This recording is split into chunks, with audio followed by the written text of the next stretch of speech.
Hola, hola, muy buenas tardes. Bienvenidos y bienvenidas sean todas y todos a este jueves 18 de noviembre del año 2021. Para mí es todo un gusto poderles saludar, retomar estas videoconferencias en línea que, bueno, mucho de pronto nos escriben vía inbox respecto a las fechas en las cuales vamos a estar llevando a cabo estas actividades. Recuerden que es realmente una actividad que llevamos a cabo mes a mes. Y bueno, en esta ocasión, desde el Centro de Convivencia Familiar Supervisada con sede en la ciudad de Chilpancingo, tenemos el honor de llevar a cabo esta videoconferencia con una excelente ponente, pero sobre todo para hablar en el marco del Día Mundial para la Prevención del Abuso Infantil, el cual se lleva a cabo cada 19 de noviembre de cada año.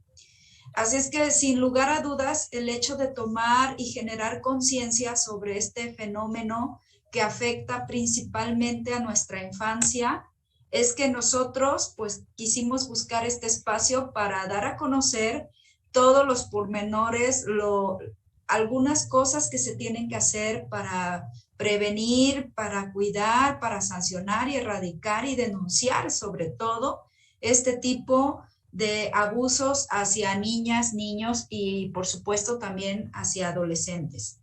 Para ello, pues bueno, como sabrán, ya quiero comentarles y antes de presentar a la ponente del día de hoy, quiero comentarles que para todas sus dudas, todas sus opiniones, comentarios que quieran vertirnos, pueden hacerlo directamente a través de este Facebook Live de Secofam Guerrero.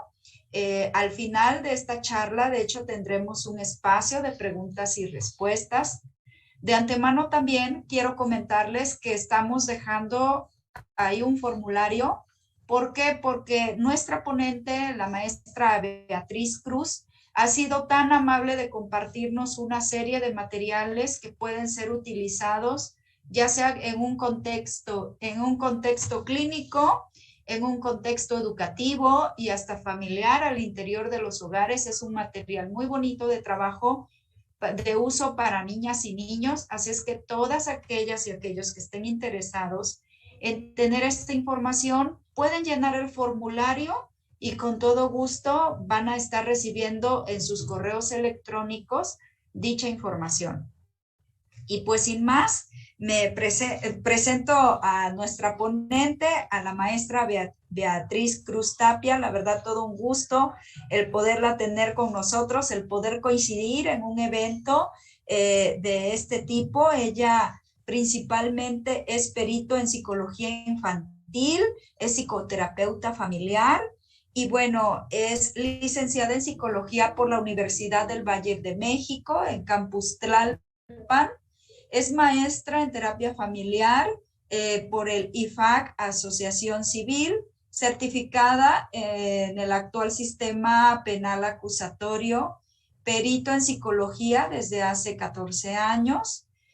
Laboró para la Fiscalía General de la Ciudad de México y actualmente se encuentra en la lista de peritos auxiliares del Tribunal Superior de Justicia de la Ciudad de México.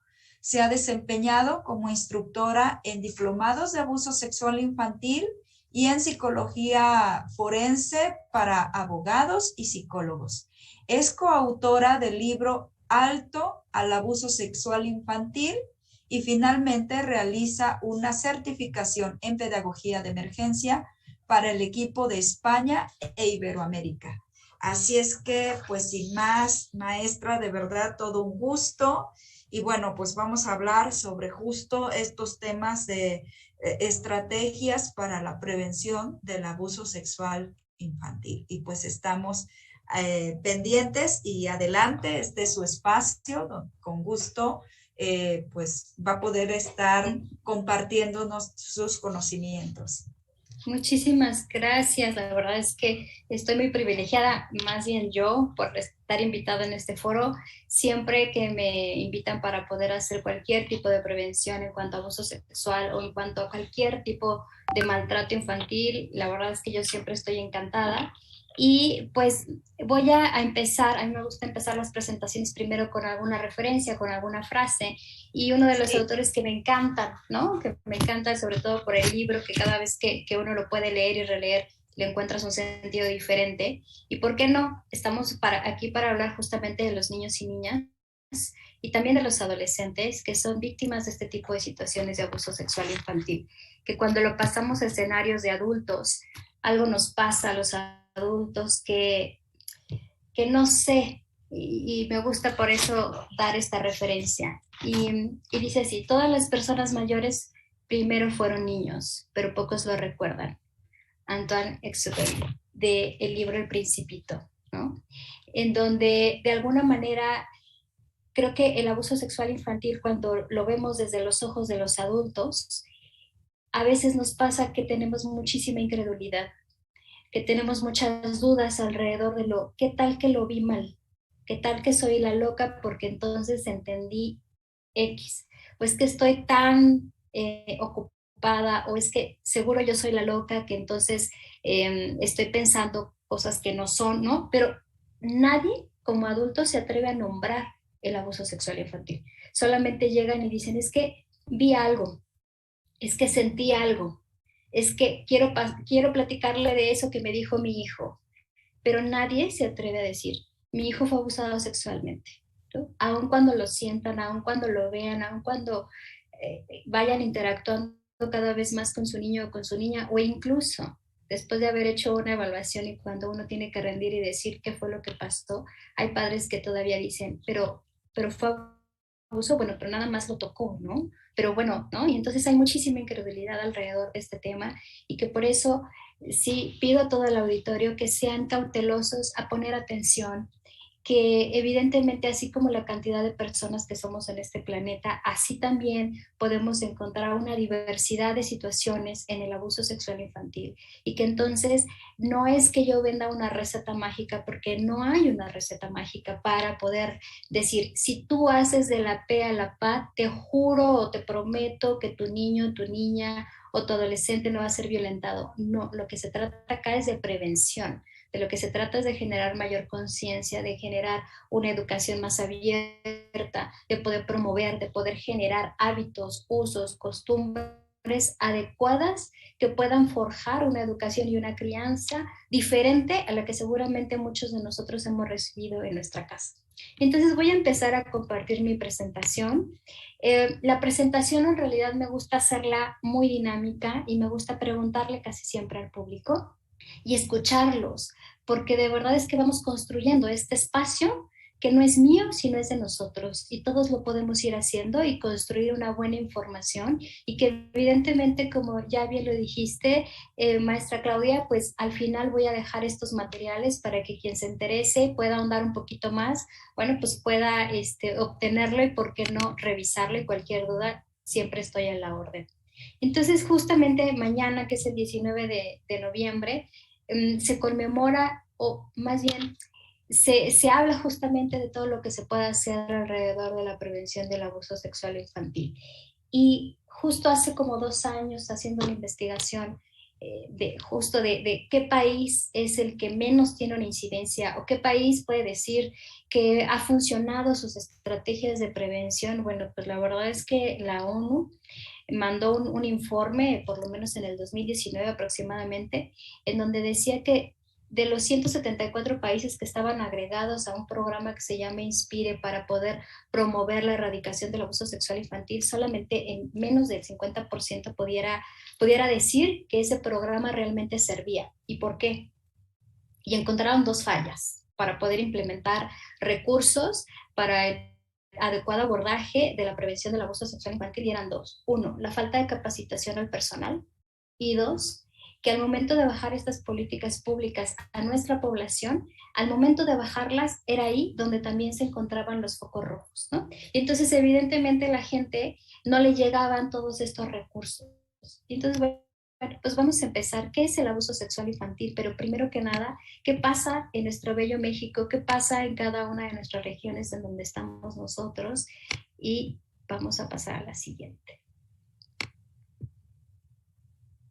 El abuso sexual en México, bueno, como todos saben, o estamos todavía en pandemia, todavía no hemos salido y estamos como con estos picos, yo le llamo la gran montaña rusa, con todos los picos y de repente hasta abajo y volvemos a incrementar. Sin embargo, ¿qué pasa con el abuso sexual infantil?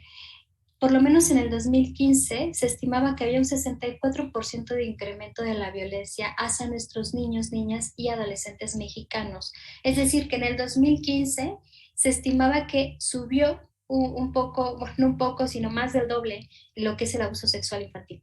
Sin embargo, en pandemia, en el 2020, que es cuando nos empezamos a cerrar, en marzo del año pasado, y hasta la fecha, por lo menos hasta el 2020 y en noviembre, se encontró que había un incremento del 34.2%, es decir, que ese 64% del 2015, en menos de un año, incrementó el 34.2%.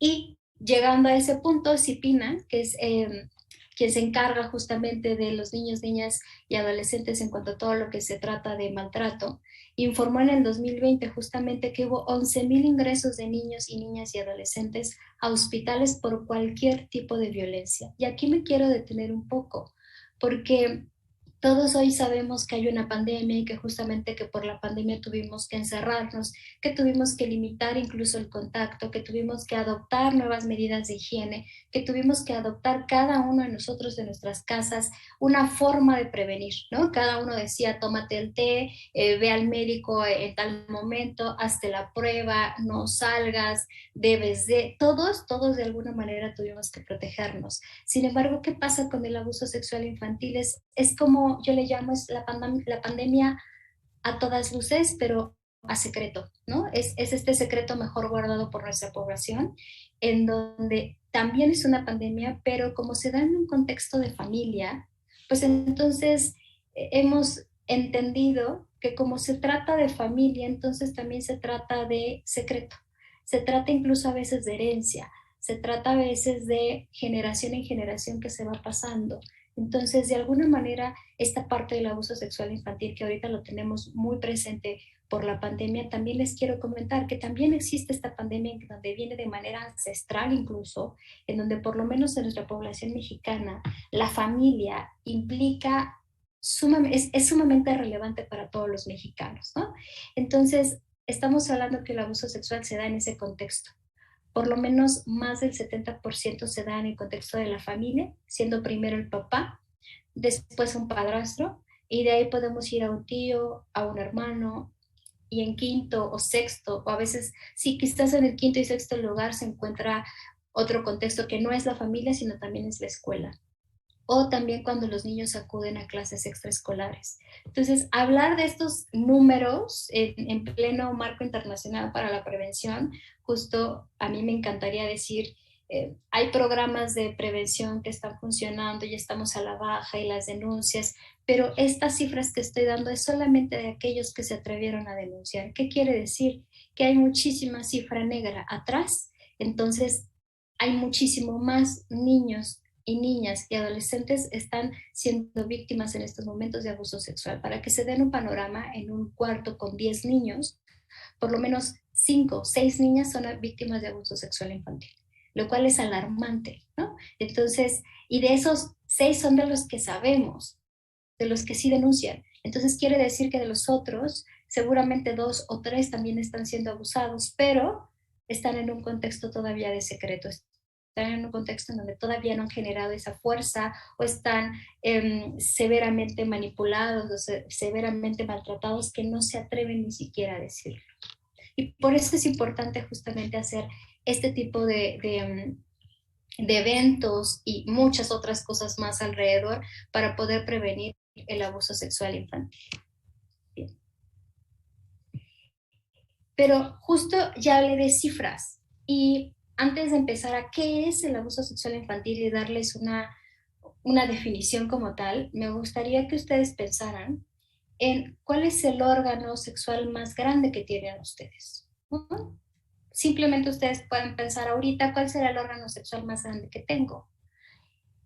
Y que quizás lo pudieran ir poniendo a lo mejor en los comentarios. Y si me hacen favor a lo mejor de pasar, si alguno de ustedes que nos está escuchando sabe cuál es el órgano más grande que tenemos y que implica nuestro órgano sexual más grande, ¿no? ¿Cuál es? Y muchos de nosotros a veces tenemos estas ideas o nos confundimos o podemos decir, bueno, es que no lo puedo decir porque estamos en horario infantil, horario familiar, y simple y sencillamente el órgano más grande es nuestra piel. Entonces, a veces consideramos que incluso antes de hablar del abuso sexual infantil tenemos que hablar de nuestra sexualidad, de qué es la sexualidad. Y la sexualidad es un todo, es todo lo que pensamos, es todo lo que sentimos, es todo lo que hablamos, es todo lo que escuchamos, es todo lo que tocamos, es todo lo que comemos. Y entonces, si nuestra piel es el órgano más grande que tenemos y estamos hablando que el abuso sexual es justamente ese acto inadecuado o ese acto sexual inadecuado de una persona mayor a otra menor, entonces ya entramos a la definición, ¿no?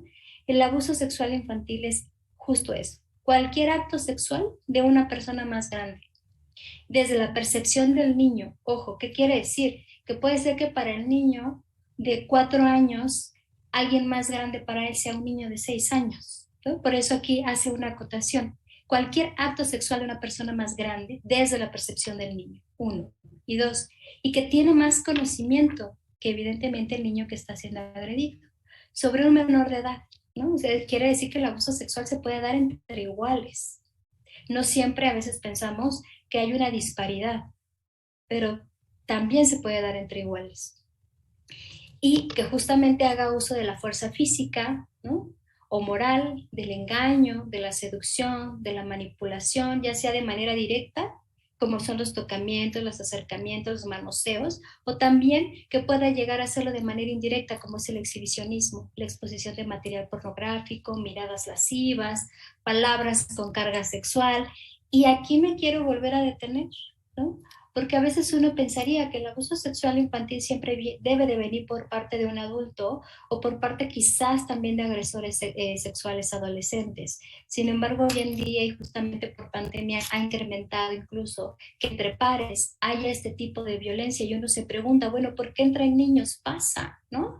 ¿Por qué si se supone que debe haber una edad por lo menos de 4 años de diferencia entre uno y otro para que se catalogue como un abuso sexual infantil? Porque entonces estoy encontrando niños prácticamente de la misma edad, de 7, 8 años, de 8 con uno de 10 años, teniendo este tipo de prácticas ya con una manipulación, niños que ya pueden empezar a manipular, niños que incluso pueden invitar, ¿no?, al amigo para que también se sume al consumo de pornografía. Y uno diría, bueno, son niños. Sí, sin embargo, una de las cosas que también trajo la pandemia es que desafortunadamente es que al momento en que se le quitan estos espacios y estos entornos de esparcimiento, entornos seguros para nuestros niños y niñas y adolescentes, pues entonces nuestros niños estaban en casa, nuestros niños estaban expuestos a estas redes, ¿no? Nuestros niños estaban expuestos a todo lo que estaban pudiendo ver en ese momento. Entonces, muchos de los niños y mucho que llegó a consultar fue que de repente de estar viendo la clase por el Zoom o por el Google Meet o por este tipo de redes, pues este tipo de plataformas, entonces no había más que minimizarlo y meterte a YouTube, ¿verdad? Y entonces buscar alguna situación y evidentemente que después de 3, 6 horas conectados, pues entonces podían dar con material pornográfico. Y entonces aumentó el consumo de material pornográfico por parte de nuestros niños, niñas y adolescentes, cuando habitualmente se esperaría que fuera un adolescente el que tenga este primer contacto. Sin embargo, hoy en día estuvimos viendo que eran niños de 6 años, de 7 años, con poca supervisión o con una nula supervisión y con un inadecuado manejo incluso de la propia sexualidad dentro de la familia. Y todo eso pues generó y puso de manera como ahora sí en Zoom todo lo que es el problema del abuso sexual infantil y de todo esto que no se habla y que sin embargo es tan importante como el hecho de decir cuál es mi nombre, ¿no? Así de importante es la sexualidad infantil. Bien, voy con la siguiente. Y aquí me gustaría detenerme, porque entonces cuando hablamos de abuso sexual infantil, a veces les decía al inicio, a los adultos les cuesta mucho trabajo entender ¿qué es el abuso sexual infantil? Hay muchos padres de familia que pueden acercarse conmigo y decir, no, bueno, pues es que nada más lo tocó y eso no fue abuso. O sea, consideran, a veces tenemos en la cabeza nuestro pensamiento o la idea de que abuso es igual a penetración con cualquier tipo de cosa. Y entonces todos los papás llegan angustiados porque me dicen, bueno, es que quiero saber, o sea, ¿la tocó o no la tocó? Pero les decía al inicio, nadie se atreve a decir exactamente qué o cómo la tocó, en qué contexto, qué es lo que ella vio, qué es lo que ella conoció. Entonces, por eso quiero hacer este ejercicio con ustedes y me gustaría que todos y cada uno de ustedes se colocaran en una edad, la que ustedes gusten, una edad evidentemente infantil, ¿no? De los 0 quizás a los 12 años. Una edad nada más, elijan una edad, ubíquense como niños o como niñas y me gustaría que también se ubicaran dentro de su cuarto o dentro del lugar donde ustedes dormían. ¿Cómo era ese cuarto donde ustedes dormían? ¿Qué tenía ese cuarto? ¿Se acuerdan del color? ¿Se pueden acordar de incluso de sus sábanas? ¿Se pueden acordar de su juguete? ¿Con qué jugaban? ¿A qué jugaban? ¿Con quién jugaban? Y me gustaría que tomaran esa idea de su juguete, de esta muñeca preciada, o de este carrito, de este oso de peluche, de una mantita quizás. Me gustaría que ustedes simple y sencillamente pudieran retomar ese juguete. Y entonces una vez que puedan simple y sencillamente imaginarse con él, pues entonces se imaginarán que hay una persona dentro de su familia que viene también a jugar con ustedes, que es simpática, que es agradable, que se muestra afable, que se muestra cariñoso, cariñosa, que te dice que te quiere, que eres lo más importante, que te abraza. Y en ese momento, tú como niña o como niño, claro que lo crees, ¿no? ¿Por qué no? ¿Por qué vas a dudar de alguien que te dice todo esto y además que convive contigo habitualmente, ¿no? Y de repente empiezan a ver algunos tocamientos, ¿no? Alguna mano en algún otro lugar que no esperas, quizás el pecho, quizás la entrepierna, quizás te coloca de una manera diferente en sus piernas. Y entonces como niña empiezas como a simple y sencillamente dudar qué es lo que está pasando. Y como niño, como niña, en donde quizás no tenemos todavía todo el lenguaje, todas las emociones sumamente conocidas y que podamos expresar y que, ¿no? O sea, que no tenemos esto que los adultos deberíamos de tener o que tenemos un poco más que los niños que están en proceso de desarrollo. Cuando pasa una situación así de un abuso, el niño para él es muy difícil asimilar qué es lo que está pasando, porque por un lado tiene a esta persona que se vende o que la percibió cálida, afectiva, amorosa, que le decía que la quería o que lo quería, que era parte de un juego, y por el otro lado, ese juego ya no es atractivo, ya no me siento a gusto, ya no me gusta cómo me da el beso, o ya no me gusta cómo me toca, cómo me abraza, cómo me pone, cómo me pide. Y entonces, claro que en ese momento los niños empiezan a tener una lucha incansable de qué es lo que está pasando, ¿no? A mi corta edad, a mis 5, a mis 7 o a los 12 años, en donde qué es lo que están tratando de procesar esa información. Y entonces es como ver a estos pequeños, ¿no? Que de repente pueden empezar a decir, algo está pasando porque ya no me gusta. Y es ahí donde viene la fase de la revelación. Entonces, lo primero que les dije es la fase de la iniciación, ¿no? Por lo regular en el abuso sexual siempre se inicia así. Casi nadie, el adulto o el adolescente o incluso el niño agresor, va a llegar agrediendo. En muchas ocasiones es alguien conocido, en muchas ocasiones se vende justamente esta manipulación, ¿no? En donde es que yo te quiero, es que yo te abrazo, es que esto es un juego, es que, ¿no? Y todo el tiempo es como esta parte de es que yo te quiero, es que me vas a hacer daño, es que si tú le dices a alguien se va a poner triste. Entonces toda esa fase es la de iniciación y es donde se va perpetuando el abuso. Y después viene esta fase en donde entonces el niño trata de integrar lo que está pasando y viene el revelamiento. El revelamiento puede ser muy simple, ¿no? Como, ¿a qué estás jugando? Ah, sí, mi papá también juega conmigo a eso, pero yo le tengo que, ¿no? O están jugando con sus juguetes y de repente aún observando el juego, vamos a poder observar o ver cómo pone un muñeco y otro encima de él, ¿no? Y entonces pueden empezar a tener ciertos movimientos. Entonces, justo como los fui llevando, que entonces, ¿quién de ustedes pensó que los iba a llevar a que iban ustedes a sufrir un abuso por parte de alguien que ustedes querían, ¿no?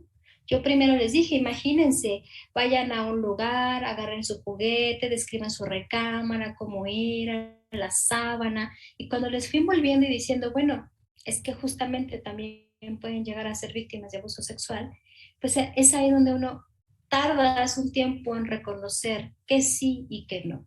Y por eso es importante justamente entender que a veces nuestros niños y nuestras niñas y nuestros adolescentes que están en este proceso de desarrollo, por eso les cuesta tanto trabajo revelarlo, pero por sobre todas las cosas también les cuesta ese tiempo de asimilar y de procesar qué fue exactamente lo que pasó, ¿no?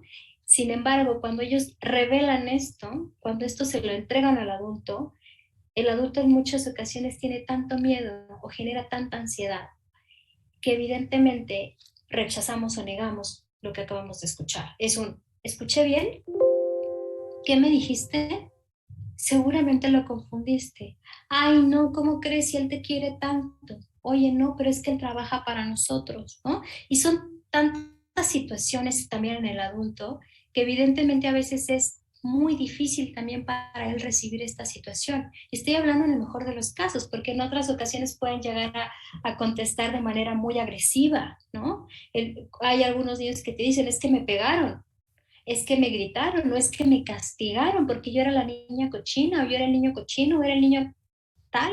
Entonces, justamente es aquí cuando el niño revela el secreto y se lo entrega a este adulto, siempre la recomendación que yo sé que a veces suele no pasar es que el adulto pueda hacer ese contexto, ese espacio seguro para este niño, porque por algo te lo está revelando. Pero cuando este niño lo único que recibe es rechazo, es enojo, es incredulidad, incluso te tachan como mentiroso, pues entonces el niño va a considerar que lo que habló no estuvo bien, y entonces o me retracto y digo, no, no es cierto, me equivoqué, o si tengo esa fuerza, voy a poder decir, no, sí pasó, ¿no? Y sí pasó porque así fue, así me dijo, así lo hizo, yo estaba aquí, yo estaba allá, acuérdate, ¿no? Y entonces, justamente dentro del abuso, una de las cosas que incluso se ha investigado es que a veces cuando estas personas que reciben el relato, si no lo reciben de manera adecuada, podemos generar incluso que haya una retractación en los niños. Y eso es sumamente importante, ¿no? Y sumamente revelador y por eso lo comento cada vez que puedo. Y entonces, una vez que ya describimos qué es el abuso sexual, que es cualquier tocamiento inadecuado, ¿no? A nuestros niños, niñas y adolescentes, y claro, también a nuestros adultos. ¿Cuántas veces nosotras como mujeres podemos a lo mejor tener a alguien, un compañero en el trabajo, un amigo X, y de repente sentimos como ese abrazo, ese acercamiento que no nos gustó, y siempre decimos, ay, no me gusta cómo se acerca, y entonces marcamos distancia, ¿no? Pero nosotros como adultos podemos registrar y a veces tampoco nos atrevemos a decir por qué no me gustó su acercamiento. Entonces los niños también les cuesta trabajo decir por qué no le gusta ese acercamiento si además le está diciendo que lo quiere o que lo ama. Y muchos de los factores de riesgo que los puse en imágenes, justo puede ser el vivir en una familia, ¿no? Uno consideraría, bueno, puede ser una familia disfuncional, que haya violencia, que haya adicciones, que haya, ¿no? O sea, contextos de familia muy complejos. Sin embargo, el abuso sexual infantil también se da dentro de estratos de muy bajo económicamente, con problemas disfuncionales como puede ser violencia familiar, como puede ser también que hay incluso padres o abuelos o tíos que están en reclusorio, adicciones, o sea, todo ese tipo de cosas, como también se puede dar en otro tipo de estratos en donde aparentemente la familia es funcional, ¿no? En donde aparentemente todo funciona bien, en donde incluso pueden visualizar a esta familia como una familia modelo, porque entonces el papá súper entregado, súper presente, la madre activa, proactiva, cuidadora, afectiva, los niños parecieran hermosos como de revista. Y entonces, sin embargo, ¿qué es lo que está pasando en nuestra familia que puede generar o puede ser también un foco vulnerable para que entonces se dé el abuso sexual infantil? Entonces, por eso es importante retomar que dentro de una familia, como esté compuesta, puede ser en cualquier momento vulnerada por el abuso sexual infantil, ¿no? Claro que existen ciertos patrones dentro de cada familia, ¿no? Pueden ser estilos de crianza muy rígidos, pueden ser estilos de crianza con una moral excesivamente alta en donde no hablan de la sexualidad de manera abierta y entonces todo es calladito. Podemos encontrar familias en donde por lo menos de 3 generaciones atrás viene la violencia sexual de manera reiterativa y entonces, bueno, le toca a esta generación también vivirlo y entonces si yo ya lo viví y lo vive esta nueva generación, es parte de esta familia y entonces se guarda el secreto, ¿no? Y esto se va traduciendo a cada uno de los miembros de la familia por generaciones. Después, aquí les decía, bueno, también existe la violencia, ¿no? La violencia no solamente entre la pareja, la violencia incluso entre otros miembros de la familia, la violencia que puede ser con vecinos, social. Entonces, para que vayan tomando una dimensión de cuáles son los factores de riesgo dentro del abuso sexual infantil. El coronavirus, evidentemente, ¿no? Fue una de las cosas que vino,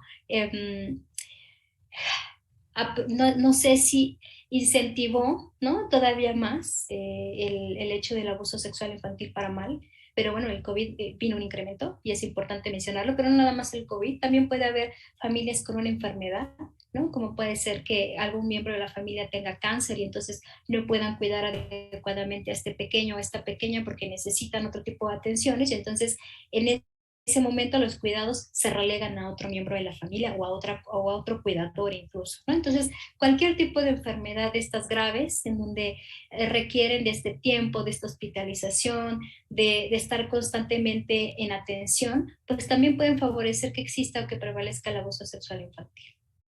La otra, la parte de la educación, y no solamente en contexto de pandemia porque se cerraron las escuelas, sino incluso la falta de educación adecuada en relación a la sexualidad. Es decir, ¿qué tanto yo he trabajado mi propia sexualidad para que entonces yo le pueda hablar a mis hijos de qué es la sexualidad y cómo deben cuidar su cuerpo? Si yo incluso, ¿no? Y lo vimos, por ejemplo, en octubre, que es el mes rosa, cuánto incremento no hay de cáncer de mama por estas mujeres que simple y sencillamente no se atreven a tocarse su cuerpo para observarse, para ver si tienen una bolita o no. Y entonces justo tiene mucho que ver con esta crianza en la sexualidad en donde nos enseñan que el cuerpo no debe ser tocado, ni siquiera por uno. Entonces nosotros es ahí donde decimos, bueno, ¿cómo quieres educar en la sexualidad? ¿Cómo quieres favorecer entonces que no haya este tipo de violencia en tus niños, niñas o adolescentes si incluso para ti tocarte es complicado, ¿no? Otro punto son los desastres. Cuando hay algún sismo, cuando hay algún huracán, evidentemente, como ustedes bien saben, los niños son siempre los más vulnerados, ¿no? Y entonces tienen que ir a familias de acogida, tienen que ir a albergues y también son focos y son momentos para que esto prevalezca. El fallecimiento, y que va muy ligado con la parte de lo que es una enfermedad, ¿no? Cuando hay alguien, un familiar que acaba de fallecer, no sé, la mamá o el papá, ahorita por ejemplo en pandemia, donde fueron familias a veces completas las que desafortunadamente tuvieron que partir o fallecer, pues entonces dejaron niños o niñas así, ¿no? Desvalidos, vulnerables, que tuvieron que irse también con familiares alternos. Entonces esto también puede favorecer el abuso sexual. Como les decía al inicio, la parte económica, uno diría que esto se da más en estratos quizás bajos y la verdad es que no. También se da en los estratos más altos y quizás la única diferencia sea la parte económica, ¿no? En donde a veces he tenido familias con bajos, muy bajos recursos y van a denunciar y les cuesta muchísimo trabajo llegar incluso al Ministerio Público. Les cuesta trabajo en el recurso, en destinar ese dinero que les va a implicar ir tantas veces al Ministerio Público. Y a veces aún con eso se atreven a ir Y a veces hay familias que dicen, no tengo el recurso económico, no tengo la forma para enfrentar ese proceso, y hay familias que desisten, desafortunadamente. Pero en la parte económica alta existe algo muy curioso, porque entonces existe el recurso económico y también existe corrupción, y también existe manipulación, y también existe cuánto cuesta no decir nada. Entonces, en estas polaridades, ¿no? Así como uno pensaría que el abuso es solamente de este tipo de recursos, la verdad es que no. Este es un ejemplo para poderles decir que todos y cada uno de nuestros niños pueden ser víctimas en cualquier momento del abuso. Por eso es importante hablarlo, y por eso es importante, más que hablar del abuso, hablar de la sexualidad. ¿Cómo quiero generar esta crianza? ¿Cómo yo la voy ahora a pasar a estas nuevas generaciones? Como profesional de la salud, como el profesor que tengo a mi cargo un alumnado, como quizás el servidor público, como el abogado, como el médico, como quien seas de donde estés, ¿no? Nos toca colaborar en un granito de arena hacia la adecuada prevención del abuso sexual infantil. Y en las características, la verdad es que son muchas las características del abuso sexual infantil, y se dividen desde a corto, mediano y largo plazo. Sin embargo, voy a dar como las más recurrentes, ¿no? Sin embargo, sí me gusta decirlo, que no son todas. Esto no es el checklist. Esto no es, si no presenta todo, quiere decir que no hay abuso sexual infantil. No. Por favor, hay que ser muy cautelosos con esta información. Y es decir, que las voy a mencionar, pero quizás tu niño o tu niña o tu adolescente solamente tenga una. Y esa una, te invito a observarlo, te invito a platicar, a dialogar con él, y que no des por asentado que si estas características no están, quiere decir que no hay abuso, ¿no? Entonces, una de ellas es una conducta hipersexualizada, lo que les decía, niños que pueden llegar a jugar con sus muñecos, a colocarlos uno encima del otro para simular una relación coital. Dos, el poder dar besos incluso ya de lengua, ¿no? El que un niño le invite a otra niña a acostarse en la cama sin ropa, por ejemplo. Entonces, todo este tipo de conductas hipersexualizadas que el papá o la mamá ya puede empezar a ver, ¿no? Esta es una característica del abuso sexual. Otras son los juegos violentos o de descarga. Hay otro tipo de juegos dentro del abuso sexual, pero por lo menos si tú observas a tu niño o a tu niña de cómo viene jugando de manera habitual, vas a poderte dar cuenta de que si hubo un cambio brusco en el juego, y entonces ahora descarga tal enojo, ahora azota, ahora no quiere jugar a eso, hoy se le antoja simplemente no seguir las reglas, hoy se le antoja romper, se le antoja hacer ruidos extraños, se le antoja simple y sencillamente incluso ya ni siquiera jugar. Entonces es ahí donde tenemos que tener también nuestra mirada puesta.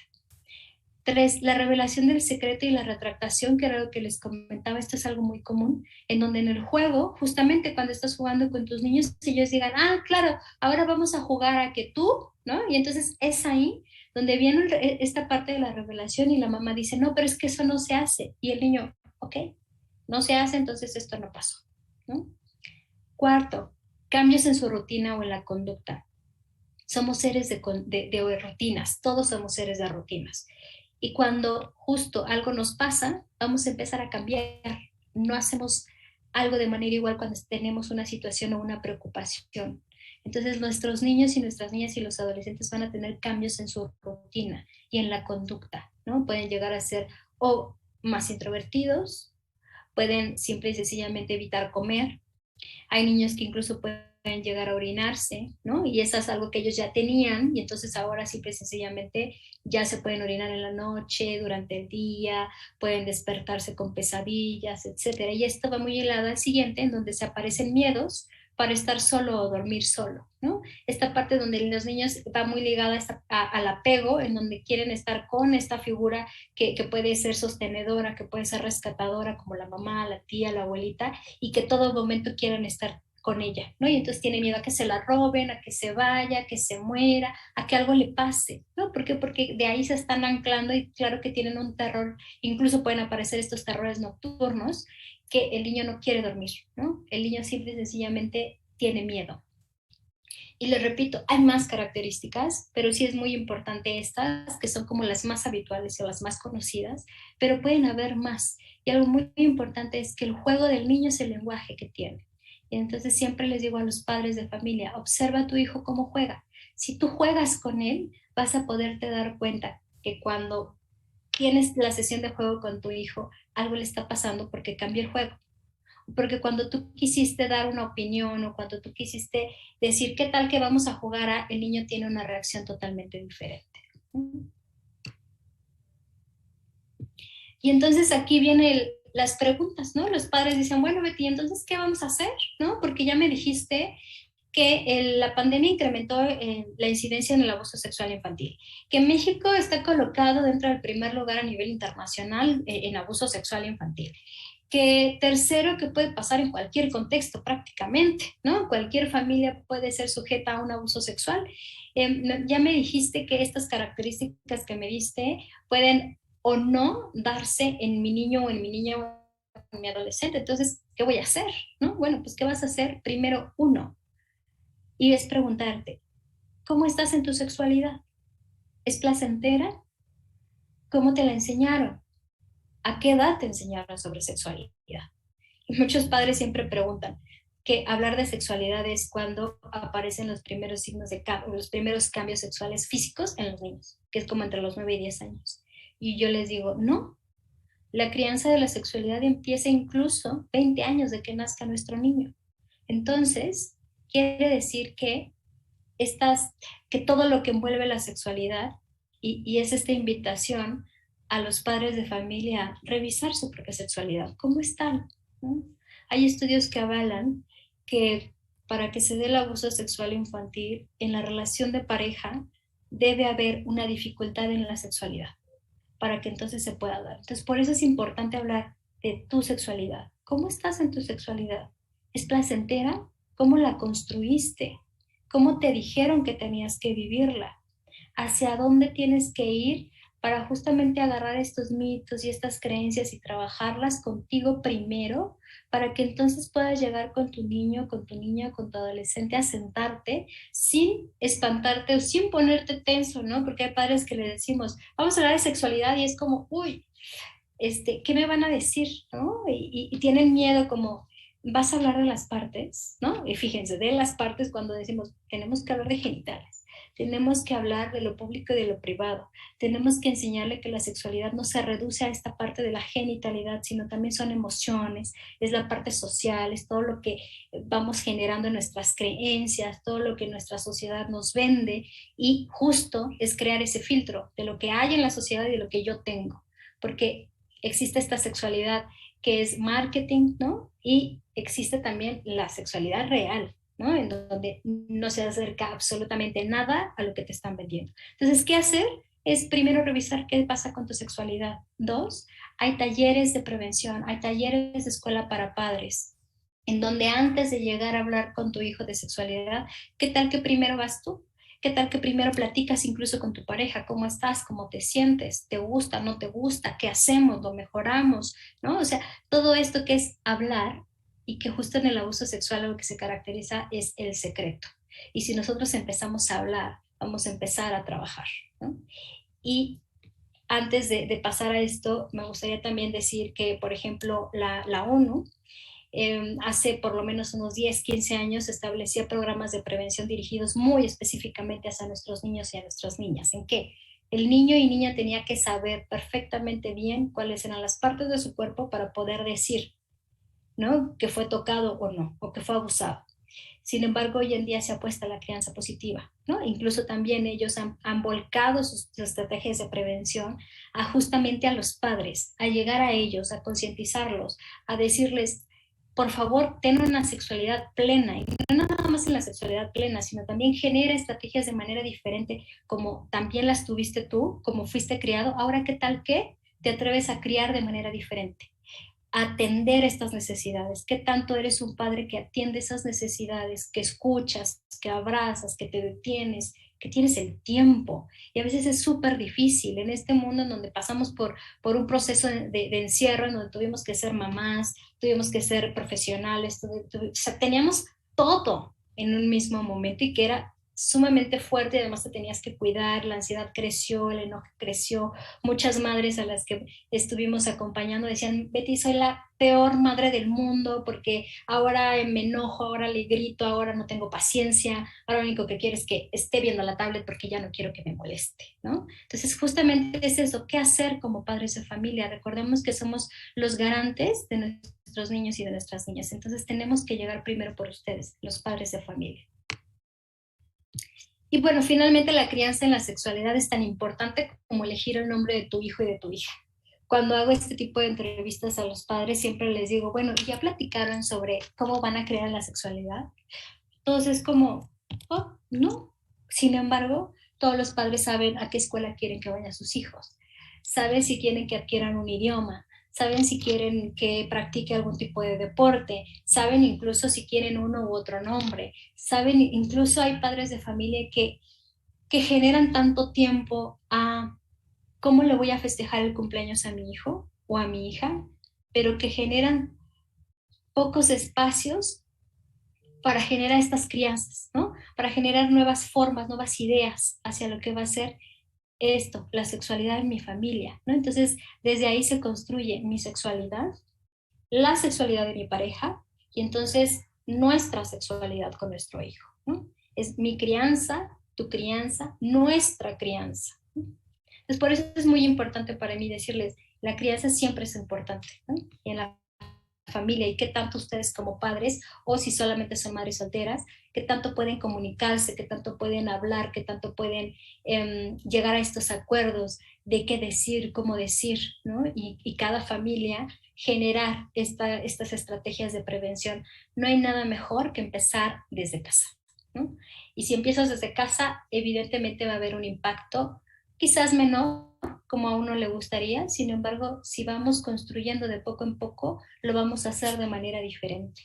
Les agradezco a todos y a todas por haber estado el día de hoy conmigo. Les dejo mis redes sociales para que me puedan seguir, para que la maestra Claudia les va a hacer llegar este material, más información de fundaciones, qué hacer, a dónde acudir. Es importantísimo acudir a especialistas que sepan del tema para un adecuado abordaje, ¿no? Y sobre todo para una orientación en este tipo de casos que a diferencia de alguien que llega con un problema de conducta, de un niño o de una niña, bueno, pues en este caso están llegando por un delito, ¿no? Y entonces sí tenemos que tener todas las antenitas bien puestas, como sobre todo como profesionales, para saber qué vamos a decir, cómo lo vamos a decir y de la mejor manera posible orientarlos para que entonces todas y cada una de estas familias que llegan sumamente vulneradas y que con poca información a veces puedan tener en ti ese espacio seguro, porque para eso llegan, a buscar un entorno que les pueda nutrir de esta información y la gente con información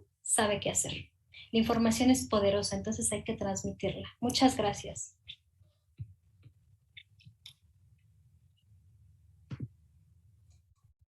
Me gustaría saber si hay comentarios del público. Hola, hola, maestra. Nuevamente estamos retomando. La realidad es de que sí hay algunos comentarios y aparte aprovecho para invitar y más bien agradecer y saludar a quienes nos están enviando saluditos por ahí por Facebook Live. Demian Vangelis Tejada, bueno, el Tejeda, él siempre nos sigue desde allá, desde Acapulco, muchos saludos. También hay por aquí una pregunta de ahora sí que es María Marta Corrales Cordero, ella está de hecho en Costa Rica, ella es juez familiar y nos hace por ahí una pregunta. ¿Desde qué edad se debe de hablar de sexualidad a las niñas y los niños, no? Esa es una pregunta bastante recurrente. Uh-huh. Sí, justo uno creería que solamente es cuando los niños ya tienen esta noción de lenguaje, quizás, ¿no? Pero la verdad es que a los niños hay que hablarles de sexualidad desde que están en el vientre. Incluso se habla a las madres, ¿no? A estos padres gestantes, que incluso hay de parte de la sexualidad, es la sexualidad en la preconcepción. ¿Cuáles son las ideas que uno tiene alrededor de este bebé o de este feto para que después entonces qué es lo que le vas a transmitir? Desde que son bebés desde que uno lo arropa, desde que uno lo nombra, ¿no? Primero es nombrarlo para que exista y después le vamos diciendo, te voy a lavar tu cabecita, por ejemplo, el baño, lo importante que es la rutina de baño y de sueño para nuestros niños, que Claro, justamente a partir de ahí vamos a poderles enseñar las partes de su cuerpo. Entonces, si es un niño que escucha desde muy bebé que tiene una cabeza, que tiene un bracito, que tiene un pie, que tiene una pierna, y que también le vas a incorporar pene, testículos, bueno, pues entonces lo va a tomar como una manera tan natural, ¿no? claro. Que entonces desde ahí es hablarles de sexualidad, desde cómo lo tocas, desde cómo lo abrazas, desde cómo lo alimentas, todo eso incluye la sexualidad. Así es. También quiero comentar al respecto, bueno, primero otros saluditos de Renato Arismendi, de Jaixa Torres. Muchas gracias por sus felicitaciones. También a Alma Alonso, que nos agradece por la participación y por la información tan valiosa.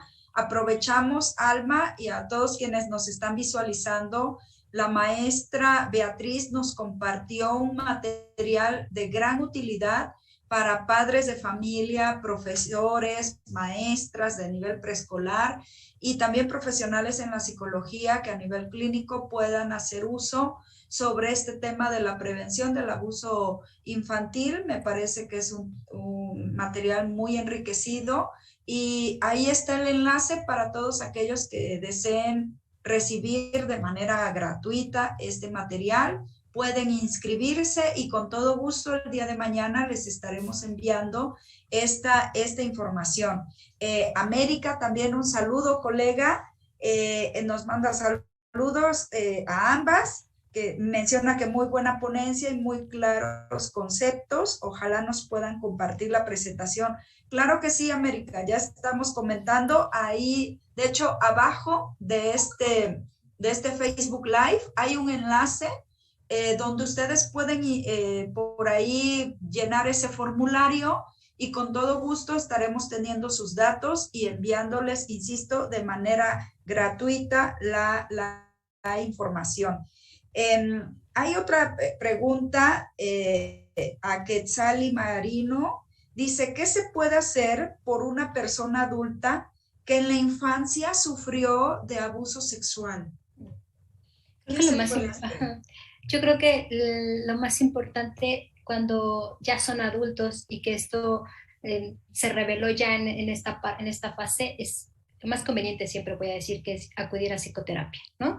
Con alguien que sea especialista, sobre todo en este tipo de temas, porque como lo dije en un inicio, el abuso genera grandes secuelas a corto, mediano y largo plazo. Y una de esas de largo plazo es que en nuestra vida adulta puedan llegar a tener estos flashbacks, que puedan incluso tener algunas situaciones de estrés postraumático, ansiedad, y que esto se redite cuando lleguen a ser madres o padres, ¿no? Porque entonces se generan estas dudas y esta necesidad o esta hipervigilancia ahora a lo que va a ser sus hijos, por miedo o temor a que, como ellos fueron abusados, a que también sus hijos sean abusados. Entonces, la recomendación principal es invitar a la psicoterapia con alguien especialista en estos temas para que lo pueda trabajar y puedan sanar de la mejor manera. Sí, muchas gracias. Sí, creo que sin lugar a dudas, eh, independientemente, yo creo que este tipo de afectaciones emocionales, que es el abuso sexual, es algo muy similar al tema del impacto de los hijos por la separación de los padres, en el sentido tal de que muchas veces yo digo, no importa la edad que tenga el niño, la niña, el adolescente o hasta adulto, si tú recibes impactos de ese tipo, por ejemplo, que tus padres se separen, claro que te va a llegar bastante, ¿no? Lo mismo ocurre con estas circunstancias del abuso sexual en la infancia y que a pesar de que somos adultos, el impacto ahí está, la afectación ahí está y qué importante es trabajarlos, es poderlos abordar, resignificar esa experiencia tan negativa, tan dolorosa especialmente y sobre todo para poder liberarnos de esos momentos, ¿no? Tan desagradables. Bueno, nos están saludando también.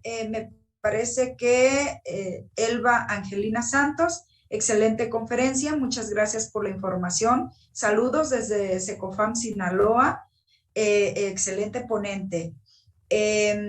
Bueno, otra pregunta, yo sí me gustaría hacerla, maestra, quizás si es que ya no hay por ahí más preguntitas por parte del público, pero yo sí, especialmente porque ahorita que nuestra compañera Elba Angelina de Sinaloa, hay muchos psicólogos profesionales en la psicología y el derecho que nos están viendo. Hay también maestras y maestros de educación preescolar y primaria visualizándonos. Yo quisiera hacer una pregunta muy puntual. Es, ¿qué pueden hacer, sobre todo y especialmente aquellas personas que no son abogados, pues, y sin embargo se enteran de que existe este antecedente de violencia hacia una persona menor de edad, ya sea que porque es mi vecino, ya sea porque es mi alumno, ¿no? Dentro de la escuela, sobre todo, bueno, también analizando todos estos informes que han dado, especialmente la Secretaría de Educación, que mencionaba el incremento a la violencia infantil en este periodo de pandemia. ¿Qué puede hacer la gente? Especialmente porque hay mucho temor a veces en romper este silencio y donde no nada más es por parte del niño, sino muchas veces de las personas que tal vez no son sus padres y que no saben qué hacer con esta información que la niña o el niño les acaba de revelar, ¿no? ¿Qué nos puede recomendar al respecto? Claro, yo creo que lo más importante justo para ir avanzando es que sí tenemos que realizar una denuncia. Existe la forma de hacerlo de manera anónima, ¿no? Uno, pero antes de, incluso a veces siempre les digo, antes de que pongas esa denuncia, también si quieres te puedes informar, ¿no? Puedes pedir asesoramiento. Hay fundaciones que dan estas asesorías gratuitas, ¿no? A un costo, o a un costo muy accesible, donde te puedes acercar y decir, bueno, yo intuyo, yo creo, yo vi, yo, porque a veces no todos, por ejemplo, el vecino escuchará, se dará cuenta, pero no está ahí. Entonces es decirle, ¿por qué no vas a una fundación, te acercas, puedes pedir que incluso tu integridad, tus siglas, todo esto aparezca de manera, o ni siquiera aparezca, que esté de manera resguardada y anónima para que puedas entonces generar una denuncia? Se puede hacer vía telefónica, pero siempre lo que digo es, primero infórmate, hay instancias legales, está el DIF, por ejemplo. En Ciudad de México tenemos a DIVAC, ¿no? En donde es una institución donde te puedes acercar y de manera gratuita te dan, incluso existe el teléfono, ¿no? También se puede llamar, ¿no? Para que entonces te puedan dar esta información, pero siempre, siempre hay una instancia. Los profesores tienen este protocolo dentro de las escuelas en donde tienen que primero notificarlo a su jefe inmediato para que entonces después se pueda generar todo este protocolo. Y si tienes miedo porque el papá es agresivo, porque la familia, por todas este tipo de cosas que sin lugar a dudas también se generan alrededor de qué tal que denuncio y entonces corro un riesgo yo, es puedes pedir protección, puedes pedir incluso medidas de restricción porque entonces mi vida está en peligro porque yo creo y de verdad es con conocimiento podemos hacer más. Entonces sí, la invitación siempre es denuncia, lo puedes hacer de manera anónima, lo puedes hacer incluso desde tu computadora, te puedes meter a la fiscalía de tu estado, ¿no? Ingresar la denuncia, ahí te van a sacar un folio, un número para que puedas después ir a ratificar y te aconsejo siempre acudir con un abogado, no estás obligado a nada, pero sí a dar este tipo de eventos, a dejarlos ahí a la luz del Ministerio Público y poder decir, por favor, que mi nombre y todo lo demás esté resguardado, ¿no? Te van a dar una lectura de derechos como víctima o como testigo, en este caso es como testigo, y puedes incluso pedir que seas un testigo protegido. Yo sé que los ministerios públicos a veces tampoco tienen toda la información o sí la tienen, pero tienen miedo también de hacerlo porque genera trabajo, porque genera más tiempo, pero siempre les pido que vayas con un abogado, aunque sea un abogado que sea un conocido, pero un abogado que sepa de materia penal, sobre todo para que te pueda guiar y te pueda decir qué es lo que va a pasar, hasta dónde tú cumpliste, ¿no? Y bueno, ya lo estás notificando al Ministerio Público, que es el que se encarga de generar toda la estrategia y de la búsqueda de la investigación adecuada, ¿no? Pero por lo menos tú ya cumpliste, así que lo puedes hacer así, de manera anónima, puedes acercarte al DIF, está el Locatel, esta parte del teléfono a la ciudadanía para que tú puedas llamar. Hay formas de hacer la denuncia pública, ¿no? Claro, sí, sí, muchas gracias. También Demian comenta una situación personal del caso de su hija, ¿no? Que fue, que declaró un tema también de supuesto abuso sexual infantil ante la fiscalía. Vamos, lamentablemente, pues también, digo, hay de estos dos tipos, ¿no? Tanto las denuncias certeras y las falsas denuncias, donde lastimosamente en estos asuntos, sobre todo familiares, de divorcio, de custodias, es frecuente que acompañado de este tipo de juicios en materia familiar, exista también a veces otro más, otro juicio ya, o más bien otra denuncia en materia penal de estos casos, ¿no? Sin lugar a dudas, no sé la opinión que usted tenga, maestra, pero considero que estos asuntos, sin lugar a dudas, debe de haber un acompañamiento legal para una debida asesoría y bueno, un manejo adecuado, ¿no?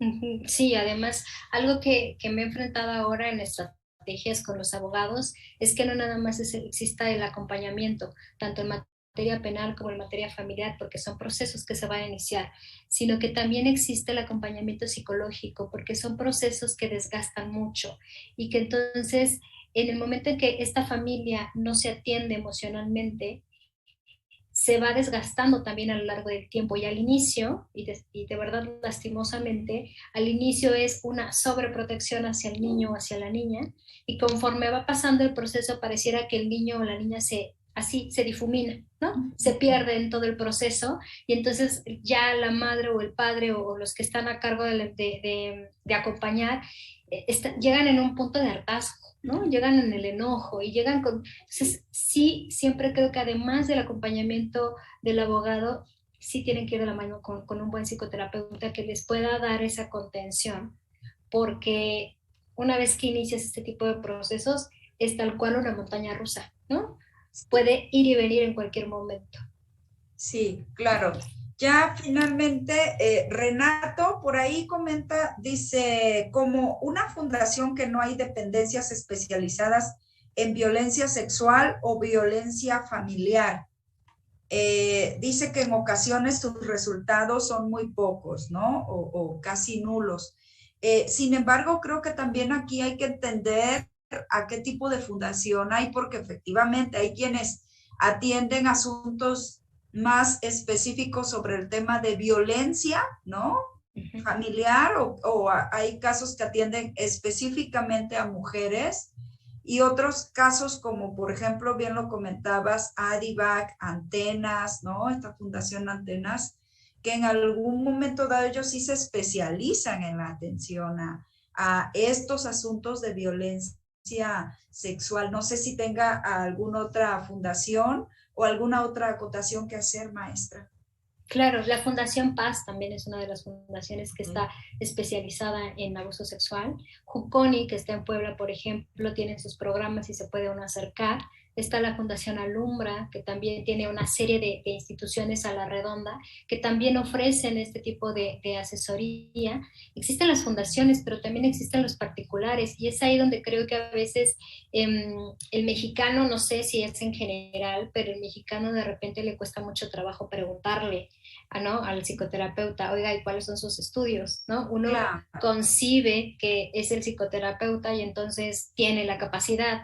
Y la verdad es que me he encontrado con profesionales o no que pueden tomar este tipo de asuntos y no tienen nada de preparación, nada. Entonces sí es importante que si no se puede acudir a estas fundaciones, por lo lejos, por lo que sea, y si vas a decidir por un profesional, un particular, que preguntes si tiene la experiencia y cómo la puede comprobar, ya sea el psicólogo o ya sea el abogado que vayas a elegir para que te dé este acompañamiento. Es muy importante. Muy bien, muchas gracias. Creo que en términos generales son las preguntas que nos llegaron. Sin embargo, dejo quizás o tomo esta reflexión de algo que comentaba maestra en términos de la importancia que es mantener estas interacciones o jugar pues con las niñas, con los niños y más, pues obviamente si son tus hijos, ¿no? Porque finalmente a través del juego creo que es una de las estrategias universales para llegar al corazón de nuestros hijos y llegar a su mente también, ¿no? Saber qué le preocupa, ¿no? En qué anda metido, qué le gusta, qué no le gusta, quiénes son sus amiguitos, ¿no? Hasta cuáles son, a través de las dinámicas de juego, pues, qué piensa en términos generales, ¿no? Así es que creo que esta es una muy buena manera de poder compenetrarnos un poco más en el mundo de niñas y niños y poderles a ellos generar sobre todo confianza, ¿no? Confianza en que mamá y papá están siempre ahí presentes o al menos atentos a sus necesidades, ¿no? Y de igual manera, algunos papás y mamás que no han tenido una interacción cercana tras un divorcio o una separación con sus hijos, de pronto, pues esa es una de las primeras recomendaciones que hacemos, ¿no?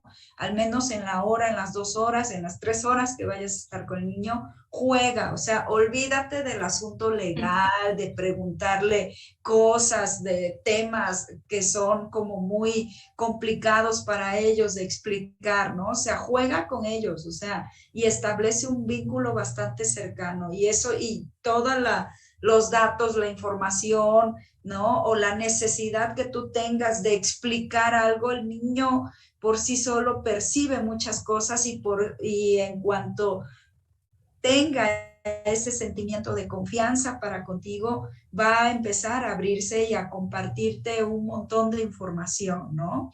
Así es que dejar de estar a la defensiva, sobre todo.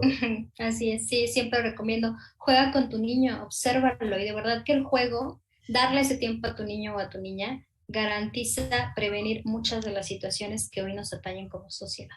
Así que bueno, muchísimas gracias por la invitación. Sí, no, pues muchísimas gracias más bien a usted por darse el tiempo y por seguir difundiendo. Sé que no sé si por ahí tengo un ejemplar, pero hago este comercial. La maestra Beatriz Cruz es autora, ¿no? Coautora de un libro que se llama Alto al abuso sexual infantil. ¿Dónde pueden conseguir este libro, maestra? En el libro, perdóname, en el Armario Abierto, la librería del Armario Abierto, ahí lo pueden conseguir directamente. Entonces, justamente hoy se hizo la presentación del libro ahí, entonces estuvimos hace ratito ahí, entonces, bueno, pueden entrar a la página y van a encontrar algunas sorpresas, sobre todo por el marco internacional, el libro estará con ciertas consideraciones. Wow, muy bien, excelente. Les recuerdo, tengo dos anuncios parroquiales más. Uno de ellos es quien esté interesado en tener mayor información sobre el tema. La maestra Beatriz Cruz ha compartido por ahí un material para padres de familia, educadores, profesionales en la psicología, con estos temas de prevención del abuso sexual infantil. Y también comentarles que vamos a tener 2 videoconferencias más. Una de ellas es cómo afrontar el duelo. El ponente es José Luis Cepeda, el día lunes 22 de noviembre. Y otra conferencia más es de la violencia de pareja al feminicidio con Claudia Viascán. Es el miércoles 24 de noviembre. Estaremos difundiendo por ahí a través de nuestra página de Facebook para que puedan tener la información. Y recuerden, son videoconferencias, son totalmente gratuitas, y no sé, por ahí a las chicas que nos están apoyando en la asistencia técnica, si podemos compartir por ahí un diploma que tenemos, una constancia, un reconocimiento para la maestra. Bueno, pues muy bien, este reconocimiento para usted, maestra Beatriz, pues obviamente a través del Consejo de la Judicatura y del Centro de Convivencia, por su destacada participación como ponente dentro de la videoconferencia Estrategias para prevenir e identificar el abuso sexual infantil, que se lleva a cabo el día de hoy, 18 de noviembre, a las 17 horas. ¿no? Lo firma el doctor Alberto López Celis, magistrado presidente del Tribunal Superior de Justicia y del Consejo de la Judicatura. Por ahí se lo hacemos llegar a su correo electrónico y en físico.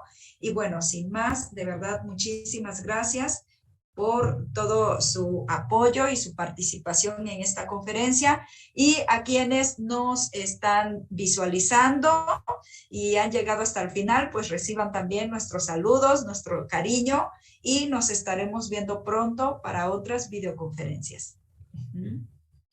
Hasta la próxima.